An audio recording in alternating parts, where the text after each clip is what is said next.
Hello नमस्कार, जय हिंद, वंदे मातरम। आप देख रहे हैं जियो न्यूज और हम आपके लिए लेकर आए हैं देश दुनिया की आपके राज्य शहर की सिलेक्टेड काम की फटाफट बड़ी खबरें। लेकिन उससे पहले यदि आपने हमारे चैनल को सब्सक्राइब नहीं किया है तो चैनल को सब्सक्राइब करके बेल नोटिफिकेशन ऑन करें और इस वीडियो को ज्यादा से ज्यादा लाइक और शेयर करें। बड़ी खबरें देखने से पहले आपके लिए आज का सवाल, पटना का प्राचीन नाम क्या था? Option A Ceylon, option B Hastinapur, option C Vaishali और ऑप्शन डी पाटलिपुत्र। इस सवाल का जवाब हमें कमेंट करें और आप किस राज्य और शहर की ज्यादा खबरें देखना चाहते हैं हमें कमेंट करके बताएं ताकि हम आपके राज्य शहर की ज्यादा खबरें दिखा सकें। चलिए अब देखते हैं आज की फटाफट बड़ी खबरें।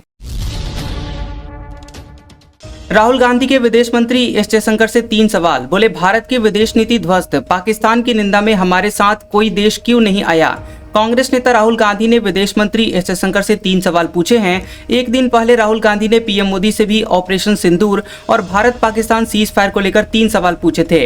विदेश मंत्री एस जयशंकर डच ब्रॉडकास्टर एनवेस को इंटरव्यू उन्होंने दिया था, जिसमें जयशंकर ने पहलगाम आतंकवादी हमले और इसके बाद भारत पाकिस्तान के बीच तनाव पर सवालों के जवाब दिए थे। एस जयशंकर की क्लिप पहले कांग्रेस ने अपने एक सैंडल पर शेयर की थी। राहुल गांधी ने इसे रीपोस्ट किया है। वहीं राहुल गांधी ने सवाल पूछा है कि भारत को पाकिस्तान के साथ क्यों जोड़ा गया है। वहीं पाकिस्तान की निंदा करने में एक भी देश ने हमारा साथ क्यों नहीं दिया। और तीसरा सवाल पूछा है कि ट्रंप से भारत और पाकिस्तान के बीच मध्यस्थता करने के लिए किसने कहा था। सरकार बोली, पाकिस्तान को फिर एफएटीएफ की ग्रे लिस्ट में लाएंगे, इसके लिए मजबूत केस बनाएंगे। 2022 में पाकिस्तान इस सूची से हट गया था। भारत सरकार ने कहा कि पाकिस्तान को फिर एफएटीएफ की ग्रे लिस्ट में शामिल कराएंगे और इसके लिए एफएटीएफ के साथ मिलकर मजबूत केस तैयार करेंगे। न्यूज एजेंसी पीटीआई ने सरकारी सूत्रों के हवाले से ये बात कही है। सूत्रों के मुताबिक भारत को लगता है कि पाकिस्तान अपनी जमीन पर आतंकवाद को खत्म करने में नाकाम रहा है। पाकिस्तान सरकार देश को हो रही फंडिंग को हथियार और गोला बारूद खरीदने में खर्च करती है। ऐसे देश टेरर फंडिंग, मनी लॉन्ड्रिंग रोकने में न केवल नाकाम रहते हैं बल्कि वहां ये चीजें बढ़ती हैं, उन्हें एफएटीएफ की ग्रे लिस्ट में डाला जाता है। फ्लाइट के टेक ऑफ लैंडिंग के वक्त खिड़कियां बंद रहेंगी, फोटोग्राफी और वीडियो बनाना बैन। देश के 4 डिफेंस एयरपोर्ट पर नियम लागू। बता दें कि डिफेंस एरिया की सुरक्षा को देखते हुए भारत सरकार ने फ्लाइट के टेक ऑफ और लैंडिंग के वक्त खिड़कियां बंद रखने का आदेश जारी किया है। यह आदेश Directorate General of Civil Aviation यानी डीजीसीए की तरफ से जारी किया गया है। आदेश के मुताबिक पैसेंजर्स के फोटो खींचने और वीडियो बनाने पर भी बैन रहेगा। यह नियम देश के उन 4 डिफेंस एयरपोर्ट पर लागू होगा जिनका इस्तेमाल कमर्शियल फ्लाइट के लिए होता है। इसमें अमृतसर, जम्मू कश्मीर, श्रीनगर और जैसलमेर एयरपोर्ट शामिल हैं। अमेरिका में कमाए गए पैसे भारत भेजने पर 3.5% का टैक्स लगेगा। इससे यूएस को सालाना करीब 8,000 करोड़ रुपए मिलेंगे। One big beautiful bill act पारित। बता दें कि अमेरिका में कमाए गए पैसों को भारत भेजने पर 3.5% का टैक्स लगेगा। इससे 5% टैक्स का प्रस्ताव था। अमेरिकी प्रतिनिधि सभा ने 22 मई को one big beautiful bill act पारित कर दिया है। इस बिल में फॉरेन वर्कर्स द्वारा पैसों को अपने देश भेजने पर टैक्स लगाने का प्रावधान है। अमेरिकी राष्ट्रपति डोनाल्ड ट्रंप की इस नई पॉलिसी का सबसे बड़ा असर भारत पर पड़ सकता है, क्योंकि भारतीय प्रवासी अमेरिका से सबसे अधिक रेमिटेंस भेजते हैं। रेमिटेंस यानी प्रवासियों द्वारा अपने देश भेजा गया धन। सीनेट की मंजूरी के बाद 1 जनवरी 2026 से ये लागू हो जाएगा। ट्रंप की धमकी, भारत में आईफोन बनाए तो 25% टैरिफ लगाएंगे। एप्पल से कहा, अमेरिका में ही फैक्ट्री लगाएं। पहले बोले थे भारत अपना ख्याल खुद रख लेगा। अमेरिका के राष्ट्रपति डोनाल्ड ट्रंप ने भारत में आईफोन बनाने को लेकर एप्पल को एक बार फिर से धमकी दी है। ट्रंप ने कहा कि अमेरिका में बेचे जाने वाले आईफोन का निर्माण भारत या किसी अन्य देश में नहीं बल्कि अमेरिका में ही होना चाहिए। ट्रंप ने कहा कि उन्होंने पहले सीधे तौर पर एप्पल के सीईओ टिम कुक को बता दिया है कि यदि एप्पल अमेरिका में आईफोन नहीं बनाएगा तो कंपनी पर कम से कम 25% का टैरिफ लगाया जाएगा। ट्रंप ने social media platform truth social पर लिखा कि मैंने बहुत पहले एप्पल के टीम कुक को सूचित कर दिया था कि जो आईफोन अमेरिका में बेचे जाएंगे वे अमेरिका में निर्मित किए जाएंगे, न कि भारत या कहीं और पर। यदि ऐसा नहीं होता है तो एप्पल को कम से कम 25% का टैरिफ देना होगा। नॉर्थ ईस्ट इन्वेस्टर समिट, मुख्यमंत्रियों से अंबानी के 6 वादे। अडानी 50,000 करोड़ रुपए का निवेश करेंगे। मोदी बोले, भारत दुनिया का सबसे डाइवर्स नेशन। बता दें कि प्रधानमंत्री नरेंद्र मोदी नई दिल्ली के भारत मंडपम में rising north east investor summit का उन्होंने उद्घाटन किया। इस दौरान उन्होंने कहा कि भारत को दुनिया का सबसे डाइवर्स नेशन कहा जाता है। हमारा नॉर्थ ईस्ट इसका सबसे डाइवर्स हिस्सा है। इस मौके पर मुकेश अंबानी ने पूर्वोत्तर के राज्यों अरुणाचल प्रदेश, असम, मणिपुर, मेघालय, मिजोरम, नागालैंड सिक्किम और त्रिपुरा के मुख्यमंत्रियों से क्षेत्र के विकास को लेकर 6 वादे किए हैं। गौतम अडानी ने अगले 10 साल में अपने ग्रुप से पूर्वोत्तर में 50,000 करोड़ रुपए का निवेश की घोषणा की है।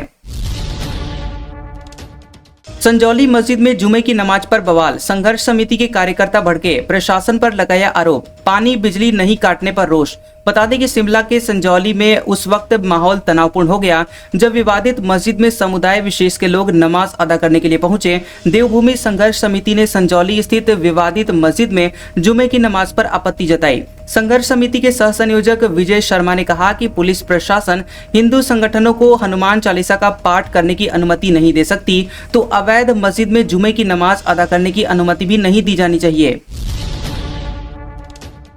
हिमाचल प्रदेश के सीएम निर्मला सीतारमण से मिले, लोन लेने की लिमिट बढ़ाने का किया आग्रह, तुर्की के सेब आयात पर प्रतिबंध लगाने की मांग की।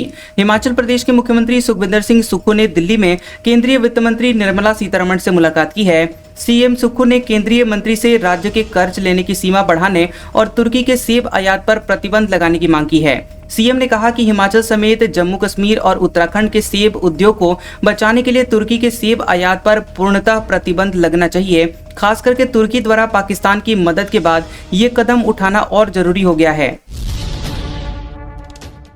IMF बोला, पाकिस्तान ने शर्तें पूरी की इसलिए लोन दिया गया। भारत ने कहा था पैकेज का इस्तेमाल आतंकवाद में होगा, IMF ने नहीं माना।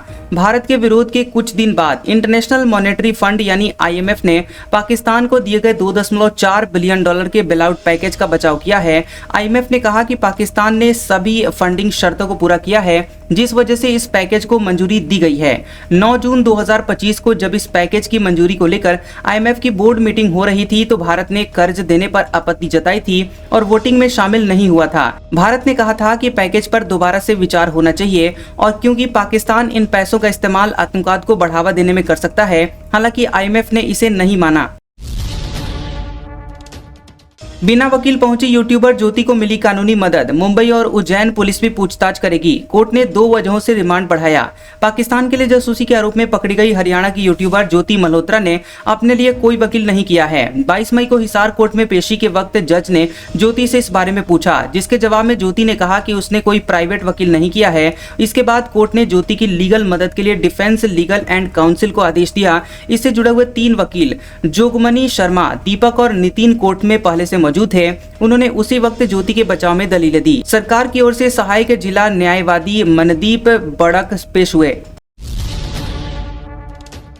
मंत्री विजय शाह ने तीसरी बार माफी मांगी, वीडियो जारी कर कहा, यह भाषाई भूल थी, मैं बहन सोफिया और देश से माफी मांगता हूं। सेना की अधिकारी कर्नल सोफिया कुरैशी को आतंकवादियों की बहन बताने वाले MP के मंत्री कुंवर विजय शाह ने एक बार फिर से माफी मांगी है। उन्होंने कहा कि यह मेरी भाषाई भूल थी, इसके लिए मैं बहन सोफिया कुरैशी और देशवासियों से माफी मांगता हूँ। विजय शाह ने एक वीडियो जारी किया जिसमें उन्होंने कहा कि किसी को ठेस पहुँचाना मेरा उद्देश्य नहीं था, भूलवश कहे गए शब्दों के लिए मैं फिर से हाथ जोड़कर माफी मांगता हूं। पंजाब में भ्रष्टाचार केस में आम आदमी पार्टी विधायक गिरफ्तार, 3 बैगों में भरकर दस्तावेज ले गई विजिलेंस की टीम। सीएम बोले, अपना हो या पराया, भ्रष्टाचार बर्दाश्त नहीं। पंजाब में आम आदमी पार्टी के जालंधर सेंट्रल से विधायक रमन अरोड़ा को विजिलेंस ने गिरफ्तार कर लिया। टीम उन्हें अपने साथ ले गई। विजिलेंस टीम ने सुबह 8:45 बजे अरोड़ा के अशोक नगर स्थित घर पर रेड की। जिस वक्त विजिलेंस टीम पहुंची, विधायक अरोड़ा कहीं जा रहे थे। विजिलेंस ने घर के नजदीक मंदिर के मोड़ से उन्हें हिरासत में लिया। इसके बाद टीम उन्हें घर ले आई, जिसके बाद अंदर छानबीन की गई। पुख्ता सबूत हाथ लगने के बाद विधायक को गिरफ्तार कर लिया गया। सूत्रों के मुताबिक विधायक के पर्सनल असिस्टेंट को भी टीम ने हिरासत में लिया है। सुप्रीम कोर्ट में याचिका, कहा ऑनलाइन सट्टेबाजी को बढ़ावा दिया जा रहा है, एक्टर क्रिकेटर भी शामिल। कोर्ट बोला, कोई कानून जुआ खेलने से नहीं रोक सकता। बता दें कि सुप्रीम कोर्ट ने कहा कि लोग इंडियन प्रीमियर लीग की आड़ में सट्टा लगा रहे हैं और जुआ खेल रहे हैं। हम जानते हैं कि इसे रोका जाना चाहिए, लेकिन शायद आप इस गलतफहमी में हैं कि इसे कानून के जरिए रोका जा सकता है। कोर्ट ऑनलाइन ऐप को रेगुलेट करने की मांग वाली जनहित याचिका पर सुनवाई कर रहा था। जस्टिस सूर्यकांत ने कहा कि जिस तरह हम लोगों को हत्या करने से नहीं रोक सकते, उसी तरह कोई कानून लोगों को सट्टेबाजी और जुआ खेलने से नहीं रोक सकता। राम मंदिर के फर्स्ट फ्लोर पर स्थापित होने पहुंचा राम दरबार। प्राण प्रतिष्ठा 5 जून को। किसी भी विशिष्ट व्यक्ति को आमंत्रित नहीं किया जाएगा। राम मंदिर के प्रथम तल पर राम दरबार की प्रतिमा की स्थापना 23 मई को हुई और इसे जयपुर में तैयार किया गया है। मूर्तियां मकराना के सफेद संगमरमर से बनी हैं और इसमें भगवान श्री राम और सीता सिंहासन पर विराजमान हैं। भरत और हनुमान जी भगवान श्री राम के चरणों के पास बैठे हैं और इस सफेद रंग के ट्रक पर इसे लाया गया। छत्तीसगढ़ महाराष्ट्र बॉर्डर पर मुठभेड़, 4 नक्सली ढेर। सीआरपीएफ के 300 जवानों ने घेर कर मारा, 100 हथियार बरामद। सुकमा में भी एक नक्सली मारे जाने की खबर। छत्तीसगढ़ महाराष्ट्र बॉर्डर पर महाराष्ट्र के C60 कमांडोज ने 4 नक्सलियों को ढेर कर दिया। बताया जा रहा है कि सीआरपीएफ के 300 जवानों की टीम ने जंगल के बीच नक्सलियों को घेर कर मारा है। बड़ी संख्या में हथियार बरामद किए गए हैं और यह मामला कवांडे और नीलकुंडा इलाके का बताया जा रहा है। मिली जानकारी के मुताबिक नीलकुंडा इलाके में नक्सलियों ने जवानों पर अंधाधुंध गोलीबारी शुरू कर दी, जिसका जवानों ने मुंहतोड़ जवाब दिया। लगभग 2 घंटे से रुक रुक कर गोलीबारी हुई। विमान में चीख पुकार, फिर भी पाकिस्तान ने नहीं दी परमिशन। टर्बुलेंस में फंसी इंडिगो फ्लाइट की श्रीनगर में इमरजेंसी लैंडिंग। 224 पैसेंजर थे सवार। दिल्ली से श्रीनगर जा रही इंडिगो की एक फ्लाइट 21 मई को ओलावृष्टि के कारण भीषण टर्बुलेंस यानी हवा में झटकों की चपेट में आ गई थी और इस दौरान पायलट ने पाकिस्तान से उसका एयर स्पेस इस्तेमाल करने की इजाजत मांगी थी। हालांकि पाकिस्तान ने मना कर दिया। न्यूज एजेंसी पीटीआई ने 22 मई को सूत्रों के हवाले से बताया कि इंडिगो फ्लाइट जब अमृतसर के ऊपर गुजर रही थी तब यहां पायलट ने हल्का टर्बुलेंस महसूस किया था। उन्होंने Lahore air traffic control ATC से कांटेक्ट किया था और खराब मौसम से बचने के लिए पाकिस्तान के एयर स्पेस में घुसने की परमिशन मांगी थी, लेकिन लाहौर ATC ने पायलट को साफ मना कर दिया, जिसके कारण फ्लाइट को अपने तय रूट पर आगे बढ़ना पड़ा। आगे जाकर फ्लाइट गंभीर टर्बुलेंस की चपेट में आ गए। फ्लाइट जोर से हिलने डुलने लगी। फ्लाइट में 227 लोग सवार थे। तेज झटकों के कारण सभी चीखने चिल्लाने लगे। सुप्रीम कोर्ट ने पॉक्सो के दोषी को सजा नहीं दी। कहा, पीड़ित घटना से ज्यादा कानूनी प्रक्रिया से परेशान हुई। दोषी ने विक्टिम से शादी कर ली थी। बता दें कि सुप्रीम कोर्ट ने 23 मई को एक ऐसे व्यक्ति को सजा नहीं दी जिसे पॉक्सो एक्ट के तहत दोषी ठहराया गया था। जस्टिस अभय S ओका और जस्टिस उज्जवल भुइया की पीठ ने संविधान के अनुच्छेद 142 का इस्तेमाल करते हुए ये फैसला सुनाया है। कोर्ट ने कहा कि जांच रिपोर्ट के मुताबिक ये सच है कि कानून की नजर में ये एक अपराध है, लेकिन पीड़ित को ऐसा महसूस नहीं हुआ। उसे सबसे ज्यादा तकलीफ इस बात से हुई कि उसे लगातार पुलिस और कोर्ट में जाना पड़ा और आरोपी को सजा से बचाने की कोशिशें करनी पड़ी। दरअसल मामले में युवक को उस समय दोषी ठहराया गया था जब उसने एक नाबालिग लड़की के साथ शारीरिक संबंध बनाए थे। हालांकि लड़की के बालिग होने पर दोनों ने शादी कर ली और अब वे अपने बच्चे के साथ रह रहे हैं। छात्र सुसाइड केस में सुप्रीम कोर्ट की राजस्थान सरकार को फटकार। पूछा, स्टूडेंट्स कोटा में ही क्यों जान दे रहे हैं? इसे रोकने के लिए अब तक क्या किया गया? बता दें कि स्टूडेंट सुसाइड मामले में सुप्रीम कोर्ट में सुनवाई हुई और सुप्रीम कोर्ट ने इस दौरान कोटा में हो रहे स्टूडेंट सुसाइड मामले में गंभीर बताया और राजस्थान सरकार को फटकार लगाई है। सुप्रीम कोर्ट में जस्टिस JB पार्दीवाला और जस्टिस R महादेवन की बेंच ने कहा कि कोटा में इस साल अब तक 14 स्टूडेंट सुसाइड कर चुके हैं। आप एक राज्य के तौर पर इसे लेकर क्या कर रहे हैं? स्टूडेंट्स कोटा में क्यों आत्महत्या कर रहे हैं? एक राज्य के तौर पर क्या आपने इस पर कोई विचार नहीं किया है? छत्तीसगढ़ में घायलों का 7 दिन तक होगा फ्री इलाज। मंत्री श्याम बिहारी बोले, 1.5 लाख तक खर्च उठाएगी सरकार। हादसे में जनवरी मई 2025 तक 3000 लोगों की जानें गई।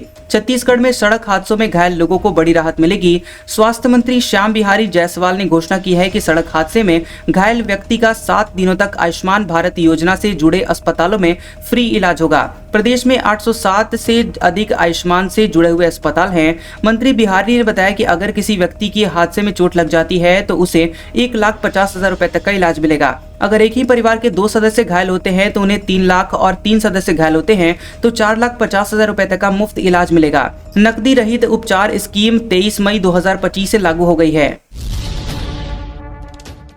1000 महिलाएं संभालेंगी पीएम के प्रोग्राम की व्यवस्था। भोपाल के हर मंडल से बीजेपी तैयार करा रही है 35 एक्टिव लेडी लीडर्स की लिस्ट। ऑपरेशन सिंदूर के बाद प्रधानमंत्री नरेंद्र मोदी पहली बार भोपाल आएंगे। भोपाल के जम्बूरी मैदान पर 31 मई को वे महिला सम्मेलन को संबोधित करेंगे। इस सम्मेलन की कमान पूरी तरह से महिलाओं के हाथों में होगी। बीजेपी के करीब 1000 महिला कार्यकर्ता इस कार्यक्रम की व्यवस्था संभालेंगी। बीजेपी ने भोपाल के सभी 31 मंडलों से 35 सक्रिय महिला कार्यकर्ताओं की लिस्ट तैयार करवा रही है। इन महिलाओं में बीजेपी की बूथ समितियों में शामिल महिला कार्यकर्ताओं से लेकर मंडल समिति, पार्षद और पार्टी में काम कर रही महिला कार्यकर्ताओं को शामिल किया जाएगा। आज का सुविचार, जो इंसान सबके बारे में सोचता है, अक्सर उसी के बारे में कोई सोचने वाला नहीं होता। कैसा लगा ये वीडियो हमें कमेंट सेक्शन में जरूर बताएं। वीडियो पसंद आया हो तो वीडियो को लाइक और शेयर करें और ऐसी इंटरेस्टिंग वीडियोस देखने के लिए हमारे चैनल GOB न्यूज को सब्सक्राइब करें और बेल आइकॉन को दबाएं। और हमारे ओल्ड और लेटेस्ट वीडियोस देखने के लिए हमारे प्लेलिस्ट और कम्युनिटी टैब को जरूर चेक करें। तो मिलते हैं अगले वीडियो में, तब तक के लिए आपका शुक्रिया।